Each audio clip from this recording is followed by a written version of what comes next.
Adolis Garcia just wrecked Houston in the ALCS, and St. Louis is catching flack for having traded him. I want to talk about it. You are Locked On MLB Prospects, part of the Locked On Podcast Network, your team every day.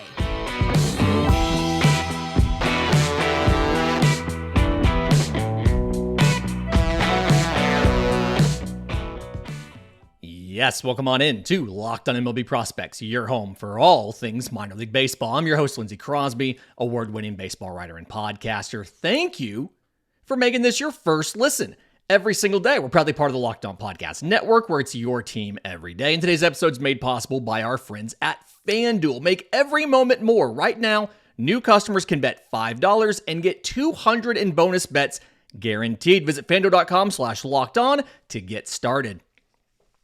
So we're recording this on a Tuesday midday, and fresh off of watching the ALCS, the Rangers just wreck Houston and go to the World Series. And one of the storylines that came out of this game, and it's partially a tweet from Jeff Passan of ESPN, is about the St. Louis Cardinals trading away Adolis Garcia. Here's the tweet. On December 21st, 2019, the Texas Rangers paid a nominal sum of cash to the St. Louis Cardinals for the rights to a 26-year-old outfielder with 17 major league at-bats. His name was Adolis Garcia. In the ALCS this year, Garcia is hitting .357, .400, .893 with 5 home runs and 15 RBIs. And after Passan sent that tweet out, it ended up being that, yes, in fact, Garcia was named the MVP of the ALCS, as we expected. And I want to address, there's a bunch of people that are dunking on the St. Louis Cardinals for this trade, that this was a dumb trade. They have a long legacy of dumb trades, and they have traded away some really good prospects, and they are bad at trading. And there's a couple aspects of that I want to discuss. It is entirely possible to go find trades that the Cardinals have made of prospects that did not work out well for them. In hindsight, this trade obviously did not work out. In 2018, they traded away Patrick Wisdom, who was a second rounder in 2012. They traded him away. He ended up being, I think he came in 4th place in Rookie of the Year with Chicago. In 2017, they traded for Marcell Ozuna from the Miami Marlins, and they gave up Zach Gallen and Sandy Alcantara. Zach Gallen was later flipped for Jazz Chisholm. And yeah, there's a history of bad trades. And the trade that comes up most often in relation to this one and in the conversation last night was the Randy Arozarena deal in January 2020, where they traded Arozarena and a veteran and a draft pick for pitcher Matthew Liberatore of the Tampa Bay Rays, who was the top pitching prospect in baseball at the time, a draft pick, and a veteran. The draft pick in that St. Louis received in that Randy Arozarena for Matthew Liberatore deal became Tink Hintz, their number 1 pitching prospect. There's still hope that'll work out. And bad trades happen. And it's important to understand some important context behind why trades happen, why bad trades happen, and absolve St. Louis of a little bit of blame here. The first thing I want to point out, and somebody responded to Passan with this, and he retweeted it later, Adolis Garcia was DFA'd by Texas in February 2021. No one claimed him on waivers. They were trying to make a spot on the roster for Mike Foltynewicz, who they got from Atlanta. No one claimed Adolis Garcia on waivers. He later came back to camp as a non-roster invitee. If you blame St. Louis, you also have to blame every other organization in baseball from not seeing the value in Adolis Garcia and going out and getting him. But you can go to any team and you can find dumb prospect trades. Prospect trades happen all the time, and dumb prospect trades happen all the time. Shane Baz was a player to be named later in the Chris Archer deal with the Tampa Bay Rays. They got Tyler Glasnow, they got Austin Meadows, who is now with the Tigers, and the player to be named later was Shane Baz. Fernando Tatis was a Chicago White Sox. He was a member of the Chicago White Sox farm system, and he was traded to San Diego for James Shields. And it's not just bad organizations you can make fun of for this. Yordan Alvarez, aged 19-year-old Yordan Alvarez, was a member of the Los Angeles Dodgers and was moved for a reliever to Houston. And even Texas is not immune. Texas traded away Sammy Sosa. Just every organization has made dumb trades, but also the context behind the St. Louis Cardinals in the span of just a couple months, December 19 and January 2020, trading away both Adolis Garcia and Randy Arozarena. There's some context here. The Randy Arozarena deal was, backing up a bit, but when they were looking at making these two trades, at trading Garcia and trading Arozarena, Harrison Bader and Dexter Fowler were starters for St. Louis. They had Tyler O'Neill, they had Lane Thomas, and they had Dylan Carlson coming up, all pushing for playing time in the upcoming season. So they had 7 outfielders for those spots.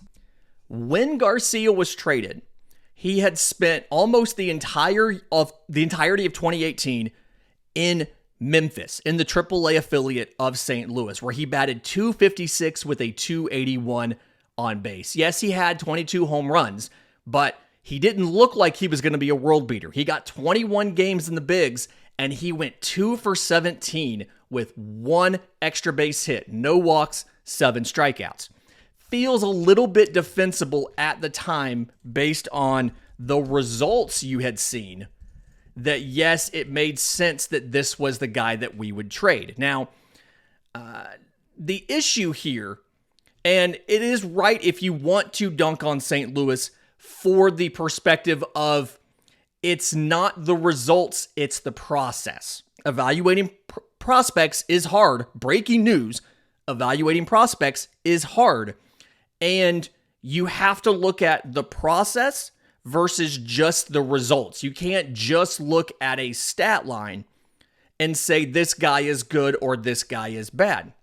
In Adolis Garcia's situation, he ended up in a scenario where he played in Cuba, he played in Japan before he came stateside. And so in 2017, after he was now a member of the Cardinals, he went straight to AA and then to AAA and repeated AAA before being promoted. He was very much a late bloomer. He was dealing with a new culture, a new country, all of that stuff. But again, it comes back to process over results. And I want to get more into that, and we'll do that next right here on Locked On MLB Prospects. But first, today's episode is brought to you by our friends at Jase Medical. There's a lot of uncertainty in the world, and it is important to be prepared. Whether you are somebody who likes to travel, I've mentioned on the show before about I have friends who their idea of fun is going to a national park and disappearing for a week. That is what they do for enjoyment. Or you're someone who lives, say you live in Hawaii, they just dealt with wildfires. Say you live in Florida, they deal with hurricanes. We deal with tornadoes where I live. That is why it is important to be prepared, and that's why I have taken advantage of our new sponsor, Jase Medical, and have gotten myself a Jase case. It is a personalized emergency medication kit that contains 5 essential antibiotics to treat the most common and deadly bacterial infections. You can also customize your case to add additional life-saving medications based on your unique needs. Maybe it's something where you need an anti-parasitic, things like that. So go to jasemedical.com, enter code LOCKEDON at checkout for a $20 discount on your order. Again, it's the 5 essential antibiotics, and then you can choose and add on additional medications that best fit you or your family's unique needs. Go to jasemedical.com, promo code LOCKEDON, J-A-S-C, promo code LOCKEDON at jasemedical, J-A-S-E, medical.com. Okay, so I want to illustrate what I'm talking about when I discuss process being more important than results. And the player we're going to do it with, apologize in advance for dunking on the Oakland A's, but we're going to use Tyler Soderstrom, one of the top prospects in Oakland's organization, a catcher slash first baseman. We've discussed he's been playing some of both, and in the majors, he actually caught just a few more games than he played first base. And in the minors, it was the same situation. He was relatively close on starts at first base and starts behind the plate. And in 77 games in AAA Las Vegas, this season, Tyler Soderstrom, 252, 308, 526, 21 home runs, 40 extra base hits, 25 walks to 88 strikeouts. And on those stats, it sounds entirely defensible to call Tyler Soderstrom up to the bigs and give him a shot in the majors.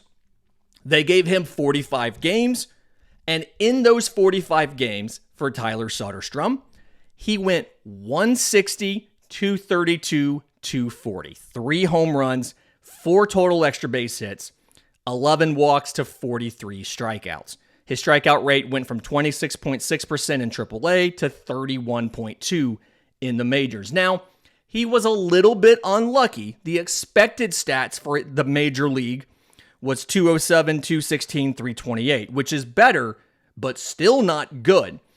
And I think part of the issue here is Oakland looked at the results, the stats that he got, and not the process. There's a couple different flaws in this whole thing. So something that I want to highlight that was an issue for Tyler Soderstrom and should have been a red flag going into this major league call-up for Oakland was Tyler Soderstrom's chase rate. He chased 35.1% of the time in AAA.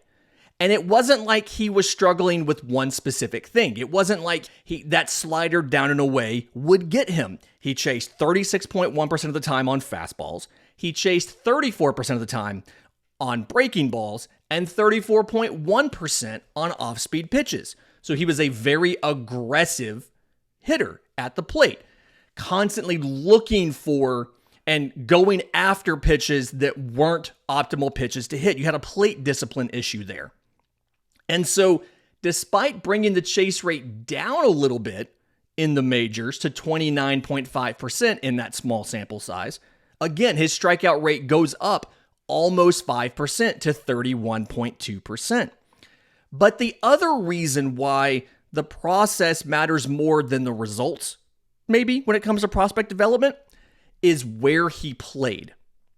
So the Las Vegas Aviators is his AAA team in the Pacific Coast League, and big prospectors know that the Pacific Coast League is an offensively oriented environment, and we have a lot of the minor league park factors for 2023.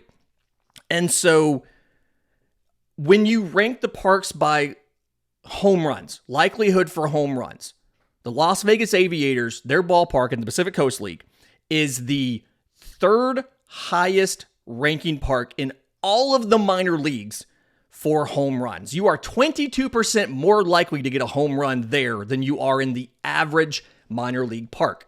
Again, number 3 in all of the minors. When you rank it by runs, it is also third in all of the minors. You are 33% more likely to get a run in the Las Vegas Aviators home ballpark than you are anywhere else. And when you do the math, account for half the games at home and all of that stuff, and assuming I did this math right, his AAA slash line, remember it was 252, 308, 526, which already is not necessarily mind-blowing, right? But it at least feels like he could hold his own at the major league level.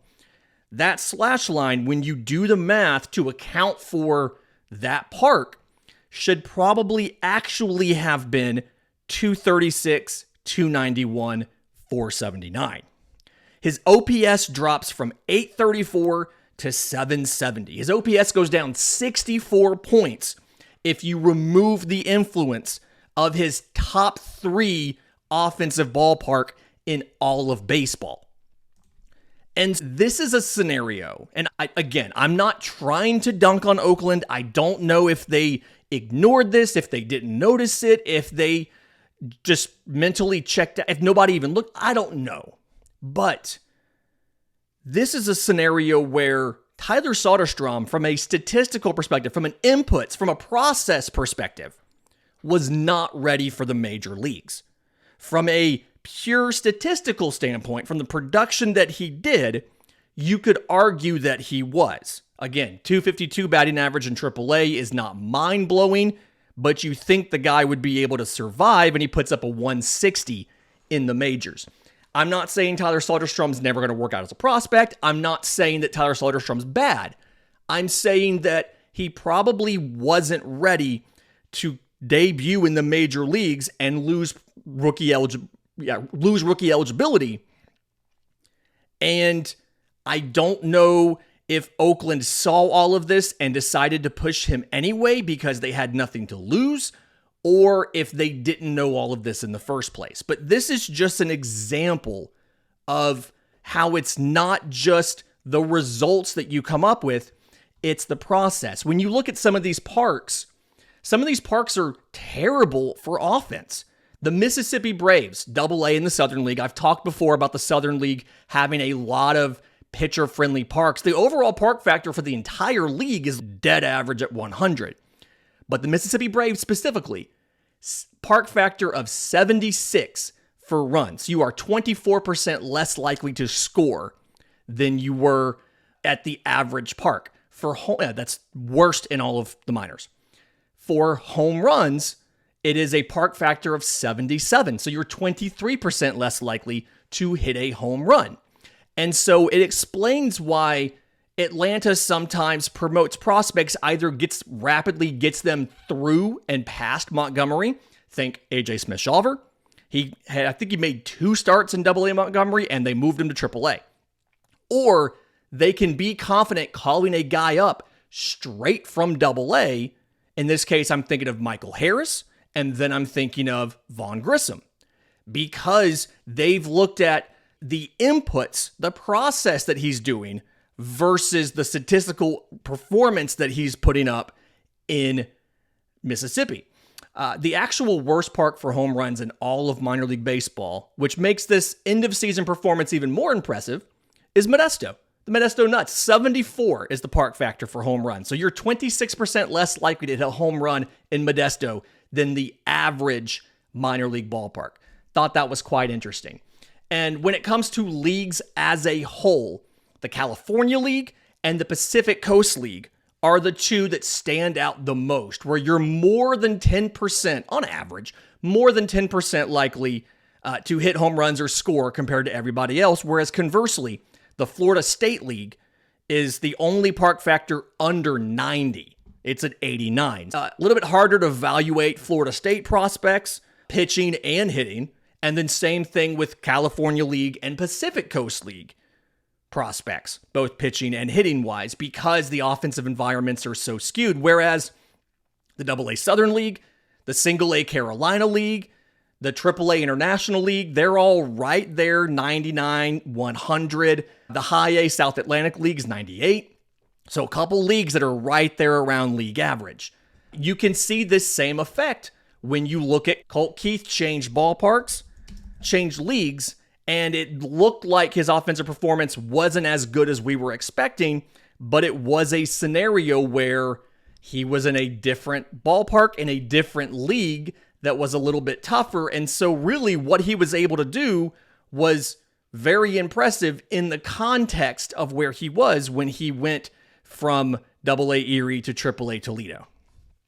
In just a minute, knowing some of this, I want to dive into a couple players that were drafted in 2023 outside of Wyatt Langford that had really interesting debuts and discuss how much of this was process, what the process says about some of these results. We'll do that next right here on Locked On MLB Prospects. But first, today's episode is brought to you by our friends at FanDuel. The World Series is set. By the time you watch this, we will know who is in the World Series. I do not know, but You can make your postseason debut in the World Series with FanDuel, America's #1 sportsbook. Join FanDuel today. You can get started with $200 in bonus bets guaranteed when you place your first $5 bet. Visit FanDuel.com/lockedon to create your new account. You can bet on everything from strikeouts to home runs to who's going to win the game. And if you don't want to wait the entire game to get a win, predict what will happen in the next at-bat with a quick bet. Head on over to FanDuel.com/lockedon right now. As of time of recording, they have the Texas Rangers favored in a hypothetical matchup over the Arizona Diamondbacks, but they have the Philadelphia Phillies as a slight favorite over the Texas Rangers in that hypothetical matchup. Either way, Game 1 of the World Series starts Friday at 8:04 p.m. Eastern. That is the projected start time. So go to FanDuel.com/lockedon right now. Step up to the plate this postseason with $200 in bonus bets and make every moment more with FanDuel, an official sports betting partner of Major League Baseball. Okay, back in for the final segment of Locked On MLB Prospects, looking at some of the debuts of guys outside of your Wyatt Langfords who had pretty interesting results, and we're trying to figure out, does the process behind it match the results or not? So Enrique Bradfield out of Vanderbilt was a first rounder to the Baltimore Orioles, and a player that was really, I'm going to say polarizing, I guess, in the draft, because there was a lot of disparate opinions as to how good he was going to be. He's seen as the speed is an 80 grade speed. His defense, he was believed to be one of the better defensive center fielders now that he's in the minors, probably in all of the minors, right? Like an 80 grade defense. But there was questions about how poor his power was and where he was going to fall on the power range and if he could hit enough in general.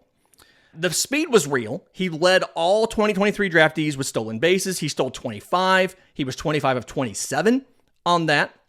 He finished up in high A Aberdeen, hit 291, 473, 329. So there's the lack of power we were asking about. But what do the offensive inputs say compared to the slash line? Was it a lot of luck? Was it things like that? And when you look at what he did, he had a 91% in zone contact rate, right? If the ball was in the zone, he had a 91% contact rate. So that was second amongst all draftees in 2023 that had at least 50 plate appearances. And in zone contact rate was around 96%, the best mark. Very obviously, love to see that. The chase rate was just around 9%. Fantastic numbers. Obviously, now there is a caveat here that he just came out of the SEC and he finished in high A, and it's believed that the average competition level in the SEC is probably pretty equal to the average competition level in high A. And obviously, some of the better players that you will face in the SEC are your Paul Skeens, guys like that are better than your average pitcher you will face in high A. So it should have been very easy for him to acclimate to professional baseball at those levels. We saw that he only swung 29% of the time. And for context, at the major league level, the lowest swing rate for any player is 35.8%, and that was Juan Soto, who was known for his legendary plate discipline. This statistical performance, 291, 473, 329, I don't know how statistically significant it is, because a lot of this stuff, a lot of these numbers have to normalize, right? This would be one of the lowest swing rates in history if it was over a full season. Not quite statistically significant. There's other things that would work in his favor when they normalized. He had a 60-something% ground ball rate, which is incredibly high and would likely normalize closer to maybe 50% over a full season. Interesting debut. I think you can learn some things from it, like the stolen bases, obviously, but I don't necessarily know how predictive those stats are simply because the process to get them isn't something that's sustainable at higher levels. He's not going to always see younger pitchers than him at a skill level lower than what he was doing just right before the draft. This was a unique situation, and I don't know how applicable this is to his prospect career or his prospect pedigree going forward. Another interesting debut was Trevor Warner, the third baseman for the Royals. Came out of Texas A&M, and something where when you look at what he did between rookie ball and low A, 352, 450, 703. And there's a couple things here. One, he's old for the level. There's been a lot of discourse. That's a common conversation topic in minor league baseball, is guys being old or young for the level. But when you look at his contact ability, right? 75% contact ability. In zone, he was over 80%. Chase rate was under 25%. And if you look at all of those inputs, players who missed 20, who had a contact rate above 75%, had an in zone contact rate over 80%, and a chase rate under 25%, his 90th percentile exit velo was the best of all of those guys. And credit to Baseball America for having those exact numbers, because I did not have that. And something where there's things to be concerned about. He didn't do that well in college. He did better on the Cape Cod League, which is weird. Usually it's the other way around because of the wood bats versus metal bats. But 7th round guy, interesting debut, but a lot of the stuff that you see, a lot of the process in there looks to be pretty solid with the understanding of age to level. You're like, okay, similar to Bradfield, it's okay, this process, it's good process, but is it sustainable process as he moves up in the level to something more age appropriate? That's going to be the big question.